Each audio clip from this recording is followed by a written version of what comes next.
80 million quid. Just let that number sit in the room with us for a second. It's heavy. 80 million quid. It is a staggering amount of money, isn't it? Yeah, GDP of a small nation territory. Exactly. It's the kind of figure that makes you stop scrolling on your phone and actually say, whoa, out loud in a coffee shop. Or choke on your pint. Right. But here's the thing. There is a massive rumor swirling around right now, a really persistent one. Won't go away. No, it won't. And it involves Liverpool FC. It suggests this is exactly the kind of cash they are preparing to drop. Serious dough. Serious dough. Smash that like button right now if you are backing the manager to spend big this window, by the way. Because the question we are diving into today isn't just about the bank balance. No, it's bigger than that. Much bigger. It's about whether spending that kind of fortune on a single defender is absolute madness, or, if it is, to quote our source material today, a boss move. And it is a fascinating debate because it touches on everything that makes modern football so incredibly intense right now. We aren't just talking about a transfer here. We are looking at the geometry of the pitch. The actual tactics. Exactly. The brutally high stakes of the transfer market and, well, the psychology of a fan base that is desperate to get back to the very top. Absolutely desperate. We have this incredible piece of source material today to guide us through this deep dive. A proper good read, this one. It is. It's a fan analysis written from a very passionate, proper Scouser perspective. You can feel the emotion in it. You really can. It's got that raw emotion you'd expect, but what's surprising is how deep the tactical insight actually goes. It's not just shouting at the clouds. Not at all. It's a literal thesis on how to win the Premier League. Exactly. It's analysis wrapped in passion, which is usually the best kind of analysis. So let's get the basics on the table for you watching at home. We are talking about Micky van de Ven. The Dutchman? Currently plying his trade at Tottenham Hotspur, the destination. Anfield. The Reds. Hopefully. Hopefully, yeah. And the price tag, again, is the sticking point here. 80 million. The source puts it so perfectly right at the start. They ask the question every single fan is thinking right now. Are we having a laugh? Right. Are we having a laugh? Versus, is this the most boss move the club's cooked up in years? It's a massive pendulum swing. That is the tension we are living in for the next hour or so. It's the tension between fiscal responsibility and the burning desire to win. It is the perfect setup. You have the sticker shock on one hand. That visceral reaction to the money. Yeah, the nausea. And the potential for a total tactical transformation on the other. It really forces us to ask a philosophical question about football. Which is? What is the true financial value of peace of mind? Oh, that's good. If a player helps you sleep better at night because you aren't absolutely terrified of a counterattack, is that worth 80 million quid? The sleep well premium. I like that a lot. So let's map out where we're going today on this deep dive. We're going to break this down exactly the way our source does, layer by layer. Makes sense. First, we need to look at the player profile. Who is Micky van de Ven, according to this analysis? Is he a robot or a footballer? Bit of both, maybe? Maybe. Then we're going to get into the tactical why. Why does Liverpool need this specific guy? A missing piece. We'll look at the risks, because there are big ones, massive ones actually, including injuries and the absolute nightmare of negotiating with Spurs. Don't remind me. And finally, we will try to reach a verdict on whether he is actually the missing piece. Sounds like a comprehensive plan. But I think we have to start where the source starts. With the money. We have to talk about the money. We do. The source doesn't shy away from it at all. The phrase they use is serious dough. And we're not messing about money. I love that phrasing. We're not messing about money. It captures that feeling of fans looking at the ownership, looking at FSG and saying, right, are we doing this or are we just window shopping again? It really does. And it highlights the context of the current market. You can't just look at 80 million in a vacuum. No, you have to compare it. The source explicitly mentions that 80 million is a heavy price tag for a center half not named Van Dijk. That is the crucial comparison right there. It is. Virgil van Dijk set the benchmark for transformative defender signings at Anfield. Changed the whole club. When he arrived, the fee was 75 million, which was a world record at the time. And people laughed. Rival fans were laughing their heads off. They laughed. But he transformed the club. By invoking his name, the source is essentially asking, well, can Van de Ven have that same level of impact? Because if you are paying Van Dijk money... You expect Van Dijk results. You expect trophies. That's such a good point. Van Dijk is the gold standard. He's the yardstick against which all other defenders are measured now at Liverpool. Absolutely. And you can feel the conflict in the text. The writer says they are buzzing at the ambition. That feeling of, yes, we are a big club, we buy big players. Exactly. But also asking, are we having a laugh? It's that dichotomy of wanting the best players but also being completely terrified of the cost. It's like buying a luxury car. You want the ride, you want the leather seats, but looking at the bank account just makes you sweat. Precisely. Yeah. It's buyer's remorse before you've even bought the item. Yeah. But let's look at why the source thinks it might actually be worth the sweat. It comes down to deconstructing the idea of the modern defender. Profile. The source is very specific about Van de Ven's attributes, and they don't list good at heading first. No, they don't, do they? Let's unpack that profile. The first thing that jumps off the page is the physical description. Rapid Dutch center half. Rapid. And then this phrase, which I think we really need to define for the viewers. Recovery pace for days. Right. We hear pace all the time in football. He's fast, he's quick, but recovery pace feels like a specific technical term. It does. What is the actual distinction there? It's a massive distinction. Pace might just mean you can run down the wing and put a cross in, like a winger. Yeah. Recovery pace is a defensive failsafe. It's the ability to react to a massive mistake. Okay, paint a picture for us. Let's say your team loses the ball high up the pitch. The opponent plays a quick ball over the top of your defense. Heart and mouth moment. Exactly. Your defender is starting from a standing start, or maybe even moving the wrong way initially. Because they were pushing up. Right.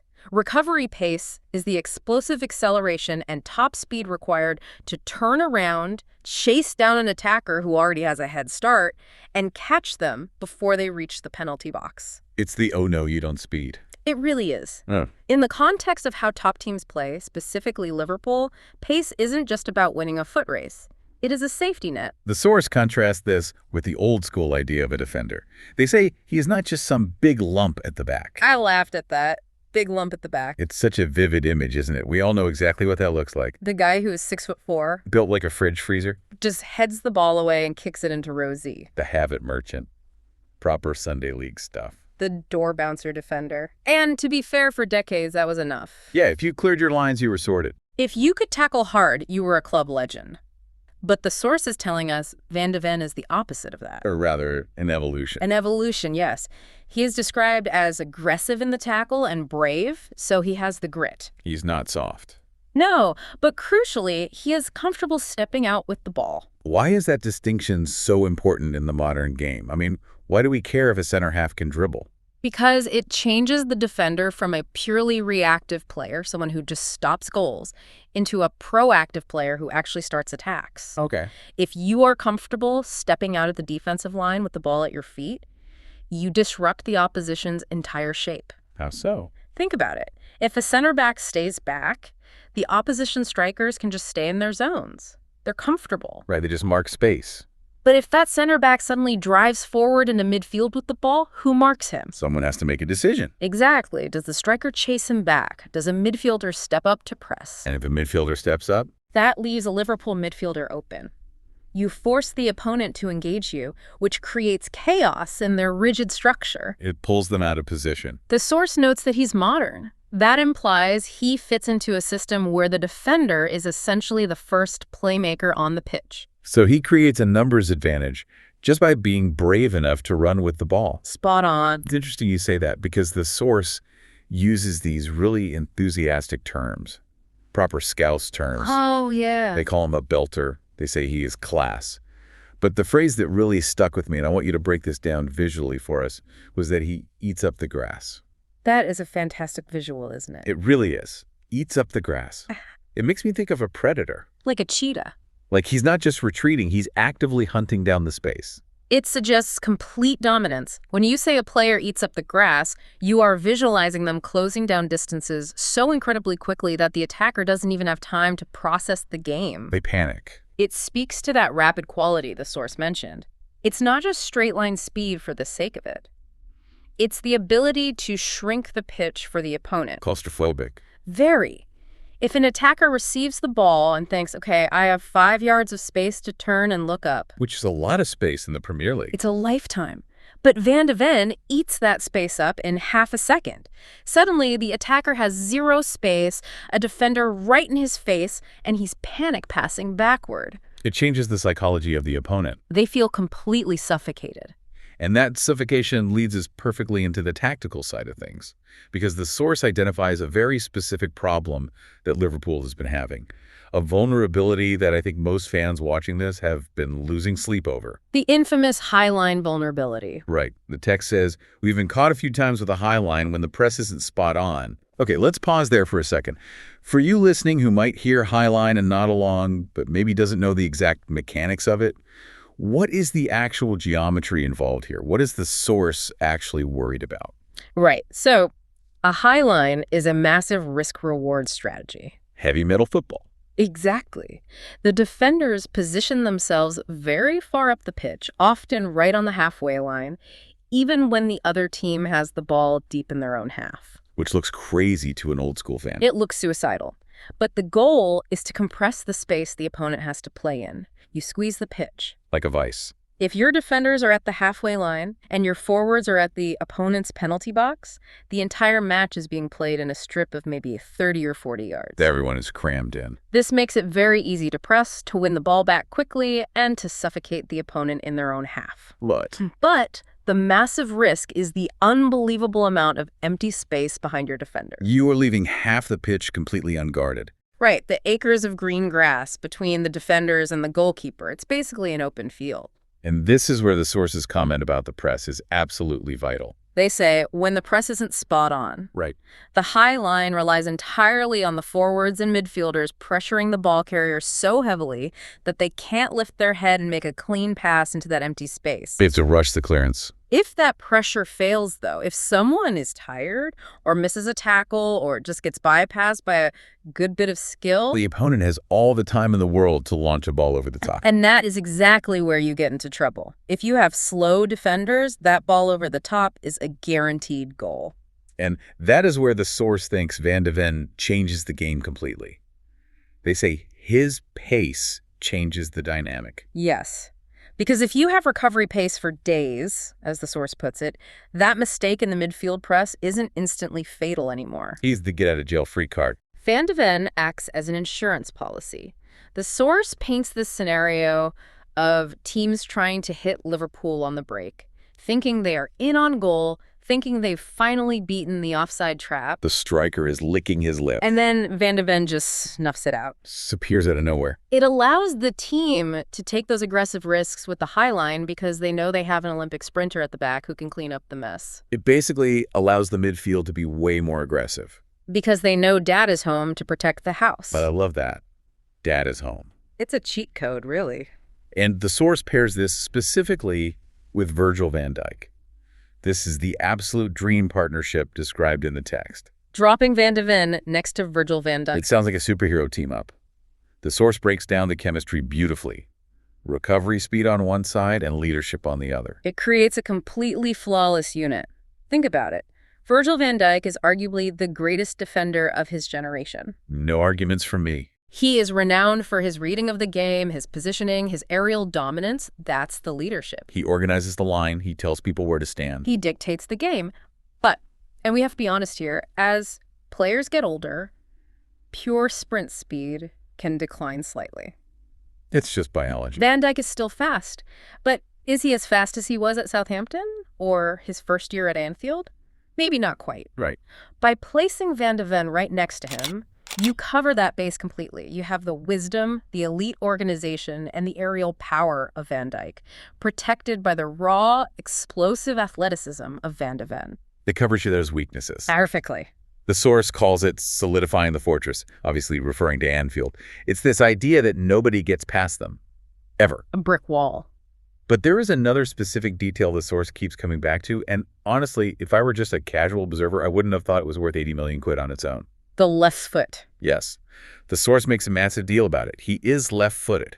Oh, in modern football, being a left-footed center back is like absolute gold dust. Real. It is incredibly valuable. It's one of the most sought-after profiles in the global game right now. Every top manager wants one. Why, though? The source says it opens angles and helps play through the lines cleaner. Why does the foot you kick with change the geometry of the game so much? Is it really that big of a deal? It's a massive deal. Try to visualize looking down at the pitch from the TV camera angle. Okay, I'm picturing it. If you are a left-sided center back, but you are right-footed, which is very common because there aren't many left-footed players. Right. When you receive the ball from your goalkeeper or your center back partner, your body naturally closes up towards the center of the field so you can get the ball onto your strong right foot. So you're turning inwards. You are shielding the ball, but you are also severely limiting your vision. Your back is partially turned to your own left wing. Okay, I see that. So you're kind of turning your shoulder to the touchline to protect the ball. Exactly. You are funneling yourself straight into the traffic in the middle of the park. Where the opposition midfielders are waiting. Right. But if you are left-footed playing on that left side, your body is naturally open to the whole field when you receive a pass. Your chest is facing up the pitch. When you receive the ball, you are facing forward. You can see the left winger sprinting down the line, you can see the center midfielder dropping in, and you can see the big cross-field diagonal pass to the right back. The Trent Alexander-Arnold special. Exactly. The source mentions it is crucial against low blocks. You know, those teams that pack their defense tight and absolutely refuse to come out. Right. Those deeply frustrating matches where the other team just parks the bus for 90 minutes. When you are playing against a low block, mere fractions of a second matter. Milliseconds. If you have to take an extra touch to shift the ball from your left foot to your right foot just to make a simple pass, the defense shifts. The gap closes. The window is gone. That ability to zip a pass through the lines quickly on the first touch with the correct foot creates the high tempo needed to break down a stubborn defense. It keeps the ball moving faster than they can slide across. The source is absolutely spot on here when they say you can't just think defender equals defender. It's about profiles. It's about profiles. That is a great line. It means you aren't just buying a warm body to stop goals. You are buying a specific tool for a very specific job. Like buying a Phillips head screwdriver instead of a flathead. Exactly that. You are buying the balance and the buildup. It makes the whole squad fluid. It stops the attack from becoming completely lopsided. And predictable. Yeah, predictable is the death of a title charge. There is a moment in the text where the source actually stops analyzing the data and the tactics and starts visualizing the raw experience of being a fan. The emotional core of the piece. It's what we're calling the Etihad test. This really struck me. It's a very specific, very relatable scenario for any football fan, but especially for a Liverpool fan, given the massive rivalry with Manchester City over the last few years. The source sets the scene brilliantly. Big away day at the Etihad. Shivers down the spine, just thinking about it. So, playing against City, their biggest rivals for the title. Tight game, high line, one ball over the top. The classic nightmare scenario. You are literally holding your breath in the away end. And they compare the feeling. The before feeling, referring to last season or maybe previous iterations of the defense when there were injuries, is you're sweating. Pure panic. Pure unadulterated panic. Heart beating out of your chest. You are just waiting for the net to ripple. You're expecting the worst. And the after feeling, the imaginary future with Van de Ven and the squad, you're calm. That shift from sweating to calm is what the source argues is worth the 80 million quid. It's entirely psychological. It's not just about the data points or the expected goals. It's about how it physically feels to watch the team play. When you trust your defense to handle that ball over the top, the anxiety completely leaves the stadium. You stop watching the match through your fingers. And the source claims this margin, this difference between panic and calm, is the difference between second and first. And that is the absolute crux of the argument for the money. In Premier League right now, the margins are razor thin. Non-existent. We have seen titles decided by 1 point, by 1 goal. By 11 millimeters on a goal line technology decision. Exactly. If that calm saves you 2 or 3 goals a season across 38 matches, or turns one painful loss into a draw, or a draw into a win because you weren't terrified to push forward and attack. That literally is the difference between lifting the trophy in May and finishing second. The source is saying, can you put a price on that specific margin? If 80 million buys you the title, it's cheap. It's a bargain. But if it buys you second place again, it's very expensive. It's compelling. It really, really is. But, and there's always a but in football, isn't there? Always. The source pivots to the hurdles. And the biggest one has a name. Daniel Levy. The chairman of Tottenham Hotspur. A man who features in the actual nightmares of sporting directors all over Europe. The source asks, Do Spurs even sell to us? And notes that Levy is not exactly known for giving out favors. That is putting it incredibly mildly. Daniel Levy is a notoriously tough negotiator. He is widely considered one of the hardest men in world football to buy a player from. He doesn't budge. The source is right to be heavily skeptical.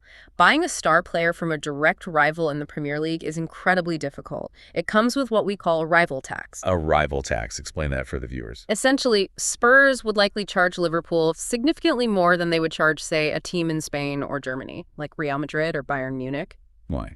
Just out of spite? No, self-preservation. Because if they sell him to Bayern Munich, they never have to play against Van de Ven unless they meet in the Champions League. If they sell to Liverpool, they have to play against him twice a season in the league, and he might directly stop them from making the top four. Which costs them millions in TV revenue. Exactly. So, to justify that damage to their own chances, they demand a massive premium. The source says 80 million might just be the starting point. The starting point. And that is a very sobering reality check. It is. You're not just paying for the player's ability, you're paying for the reluctance of the seller. You're paying for the pain you're causing Tottenham. You're paying for Levy's pride. But there is another risk the source brings up, and this one feels a bit more personal to Liverpool given their recent history, the injury gamble. Yes, this is the massive elephant in the room. The source asks, are we comfortable spending that kind of money on someone who's had injury issues? They admit the player is absolutely class when he's fit. But those italics on when he's fit are doing a lot of heavy lifting in that sentence. It feels like a massive warning label. Handle with care. Exactly. Van de Ven is a highly explosive athlete. We talked about his rapid recovery pace. Often, players with that kind of fast-twitch muscle fiber. The sprinters. The kind that allows you to explode into a sprint instantly, they can be very susceptible to hamstring injuries. Like a sports car engine revving too high. It's simple biomechanics. The force they generate through their legs is immense. The source connects this anxiety directly to Liverpool's own painful recent history. We've suffered. They say injuries have done our heads in over the last few seasons. Done our heads in. I feel that in my bones. It's the sheer frustration of having a world-class squad on paper, but having half of them in the treatment room by December. It derails seasons. You look at the team sheet on a Saturday, and it's a patchwork quilt of whoever is available, kids from the academy playing out of position. The source makes a profound point here, though. They say when one goes down, the whole balance of the squad shifts. The domino effect. We talked about the profile earlier, the left foot, the blistering speed. If you build your entire tactical system around those unique traits... Like pushing the defensive line up to the halfway line. Because you completely trust Van de Ven's speed, and then that player pulls a hamstring and is out for 6 weeks, you can't just plug in a generic, slower defender and play the exact same way. Because they'll get exposed. The generic defender isn't fast enough, so the manager has to drop the defensive line 10 yards deeper to protect them. And what does that do? That creates massive gaps in midfield. The pressing stops working because the distances between the players are too big. The whole system breaks down. Exactly. So it's a proper double-edged sword. You need him for the system to work perfectly, but if you become entirely reliant on him and he breaks down, the system might completely break too. It's a very high dependency model. That is the gamble then. Risk versus reward. Is the ceiling he provides worth the risk of the floor falling out entirely? But the source seems to land on the side of absolute necessity. Yeah, they do. They say, we can't keep pretending everything's sound at the back. It's a wake-up call to reality. You can't just ignore the cracks and hope for the best. If you want to chase the Premier League title and go deep into the late stages of the Champions League, the source argues that depth is a necessity, not a luxury. You cannot rely on just 2 or 3 elite center backs for a grueling 60-game season. With internationals on top of that. It's physically impossible for the human body. You need heavy rotation, and you need top quality in that rotation. This leads perfectly into the final section of the source's argument, which is really about the statement this signing would make to the rest of the world. It's not just about tactics anymore. It's about symbolism. Status. There's this key phrase they use. We're not rebuilding, we're reloading. That is a very American sports term that has sort of seeped into global football vocabulary, but it's a really powerful distinction. Rebuilding versus reloading. Rebuilding implies a lot of patience. It implies, hey, fans, give us 2 or 3 years to get good again. We are clearing out the deadwood. We're playing the kids. Please don't expect a trophy yet. It lowers the expectation significantly. Right. Trust the process. It's a buffer for the manager to avoid getting sacked. Exactly. But reloading. Reloading means we are ready to win right now. We're not waiting around. We're just swapping out the ammunition in the gun to keep firing. By signing an £80 million established star, the club would be signaling to the league, to Pep Guardiola at City, to Mikel Arteta at Arsenal, that they are contending for the title immediately. It's a massive declaration of intent. It says, we aren't going anywhere. We are here to fight. The source also mentions trusting the process in a different way, specifically if the data lads are backing it. Liverpool is incredibly famous for their data analytics department, the whole Moneyball approach. They were pioneers in football. They were. The source is basically saying, I might have my own doubts about the price tag, I might be terrified of the injury record, but if the smart guys with the laptops, The ones who found Mo Salah. the ones who unearthed Andy Robertson from Hull City, if they look at the numbers and say he's the one, I'll trust them. It shows a massive amount of faith in the club's methodology. It does, even when the price makes your eyes water. So, we arrive at the fans' dilemma. The source ends the piece by saying they are simply torn. It's the eternal struggle of the modern football fan, the heart versus the head. On one side, buzzing at the ambition, finally showing some muscle in the market. And on the other, worrying the money is just too heavy. And that is the exact question left hanging for you watching right now. Is the excitement of the potential reward worth the nausea of the cost? Let us know in the comments below. It brings us right back to that visualization, the Eddie had, the ball over the top. Are you sweating or are you calm? And if you are calm, how much is that feeling actually worth to the club? 80 million. Maybe. It is a fascinating calculation. Okay, let's zoom out a bit here. We've gone through the source's main arguments, but I want to dwell on a few of these points because they really paint a brilliant picture of where football is at right now. It's evolving so fast. When we talk about the modern defender, and specifically this idea of not being a big lump at the back, are we genuinely seeing the complete extinction of the traditional old-school defender? In the elite teams, yes, largely. Well, The source's dismissal of the big lump really reflects a much broader tactical shift across the continent. 10, maybe 15 years ago, if you were tall, ridiculously strong, and could head the ball 50 yards clear, you had a guaranteed career at the very top level. you were incredibly valuable. You're the captain, usually. Now, if you can't pass a ball, if you can't step out under pressure, as the source says, you are a complete liability. You're a target. You are a massive target for the opposition press. Teams will let you have the ball on purpose just to trap you. The goalkeeper and the center backs are now the primary playmakers. They touch the ball way more than the strikers do. It's wild when you think about it. We used to cheer for a crunching, bone-rattling tackle.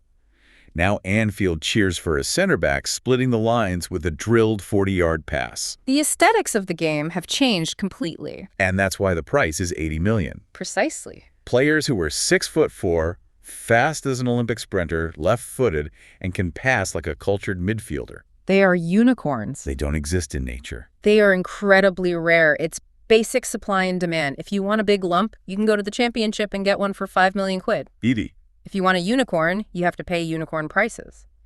The source recognizes this rarity perfectly when they call him a belter in absolute class.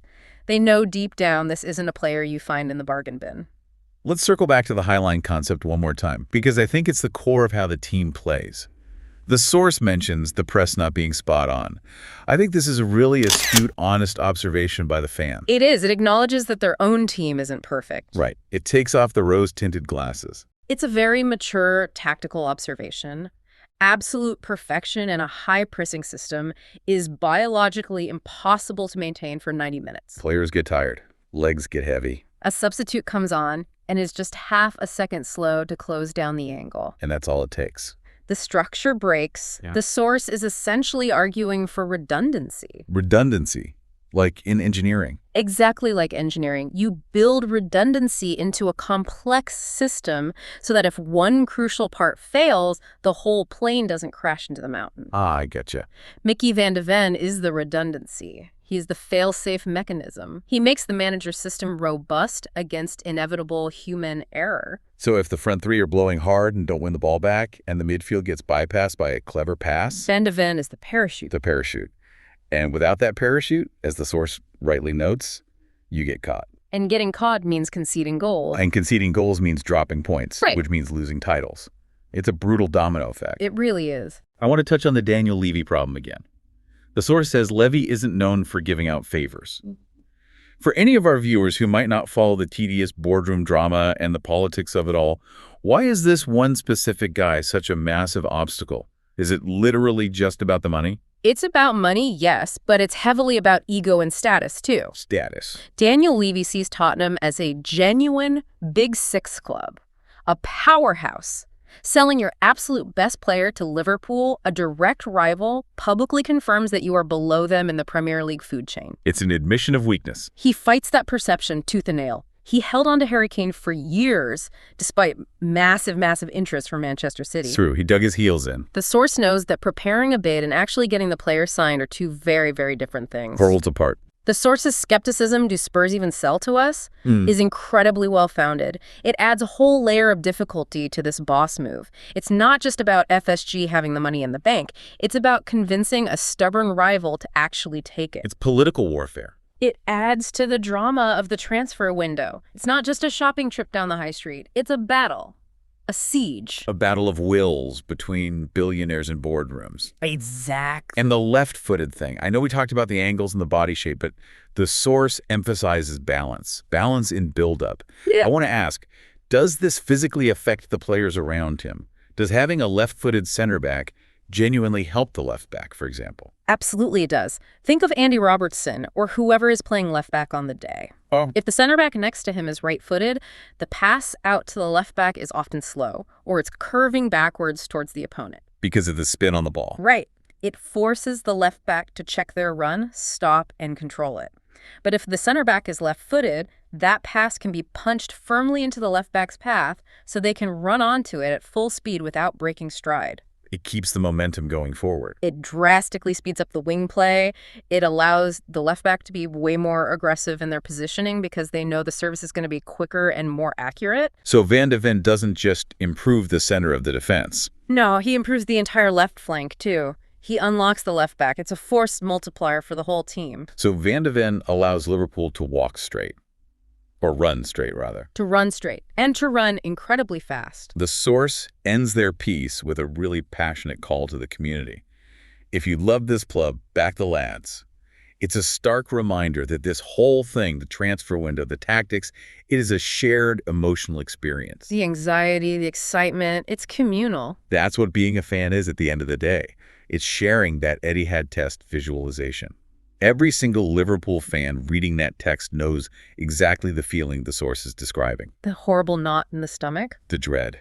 The source is tapping into a collective memory of pain and offering a highly expensive solution to it. They are basically selling hope. The difference between second and first, that is a haunting phrase for this fan base. Is the ultimate measure. Nobody remembers who came second. Liverpool finished second with 97 points once. Don't remind me. I'm still gutted about that. It was an incredible season, objectively, but they didn't get the trophy. That specific trauma drives the intense desire for a signing like this. They just want to firmly bridge that gap. So let's try to summarize this deep dive for the lads watching. We have a massive potential transfer on our hands. 80 million quid for Micky van de Ven. A literal unicorn defender. Fast, left-footed, incredibly brave. A very rare commodity in world football. A source who represents the fans, completely torn between the serious dough being spent and the prospect of a boss move. But a source who ultimately sees the absolute tactical necessity of it all. The tactical necessity of finally solving that high-line vulnerability once and for all. And creating that feeling of calm at the Etihad. We have the massive hurdles, of course, the worrying injury history, and the formidable final boss that is Daniel Levy. But we also have the sheer ambition. Reloading, not just rebuilding, aiming for the very top immediately. It is a high-stakes gamble, the biggest gamble of the summer. But as the source says, if it works, it completely solidifies the fortress. And it might just bring that title parade back to the city center. Here is a final provocative thought for you to chew on at home, something to mull over that builds on what we've discussed today. The source talks heavily about trusting the data lads. The algorithms. In a world where every single player is analyzed down to the very millimeter, their sprint speed, their recovery pace, their passing accuracy percentages, can data ever truly predict bravery or leadership? That's the question. The source mentions those human traits alongside the raw speed. Can you actually buy heart for 80 million quid? That is the $1 million or 80 million pound question, isn't it? Data confidently predicts performance averages, but intense pressure tests true character. You never know until they put the shirt on. You never know until they step onto the pitch at Anfield on a freezing, rainy Tuesday night or a sunny, high-pressure Sunday against United. The smartest spreadsheet in the world can't measure the size of the fight in the dog. And isn't that exactly why we watch this sport? If it was all purely guaranteed by a spreadsheet, it would be boring. Predictable. We watch for the gamble. We watch to see if the belter's actually real when the whistle blows. Indeed. We watch for the human element of the beautiful game. So, reflect on that tonight. What is the true definition of value in modern football? Is it the massive price tag, or is it that priceless feeling of calm in the 90th minute? Let me know your thoughts down in the comments. Do you think 80 mil is worth it? I think we know exactly what the source would say. I think we do too. Make sure you hit subscribe so you never miss a beat on these deep dives, and send this video to your group chat to see what your mates think of the 80 mil price tag. Up the Reds. Thanks for watching. YNWA. Catch you next time.